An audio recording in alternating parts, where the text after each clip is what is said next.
was to create freedom, money, and impact.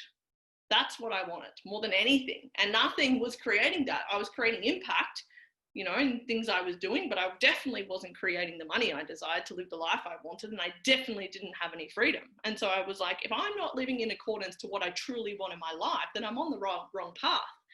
And so, you know, I had a really good look at myself a couple of years ago. You know, sometimes we have to sit ourselves down and have a really strong, hard look at ourselves and what we've chosen up until this point. And I realized that every single thing that I'd done was not creating what I wanted to create in my life.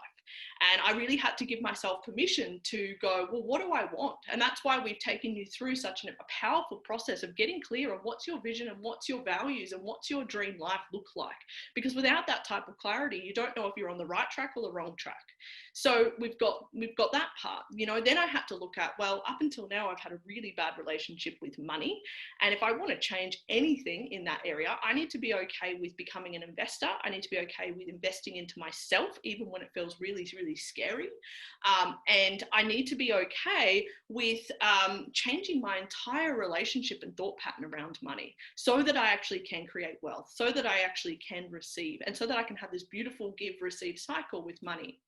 And then I really needed to look at, well, what's the legacy that I really want to leave behind? And if I was to die tomorrow, would I have left behind what I wanted to leave behind? So I truly believe that there's going to be more conscious entrepreneurs born now than ever before, and that there will be more millionaires created now than ever before, because we're in a time right now where people really need to become self-sustainable and self-sufficient.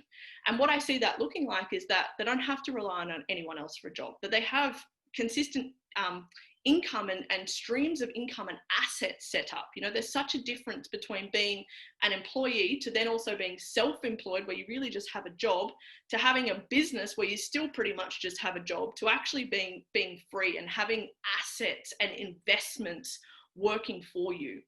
And so, you know, we really looked at, you know, we wanted to create this community, and a conscious community that was basically looking at partnering with, you know, this type of business model that can give us exactly that, that can create good for the person, good for the people, and good for the planet. Like, we're creating literally the new era and the new paradigm of how business is done, in how we lead, in how we give, in how we receive, in how we actually do life, in what we actually get to believe, and we get to actually do it with a community of like-minded people.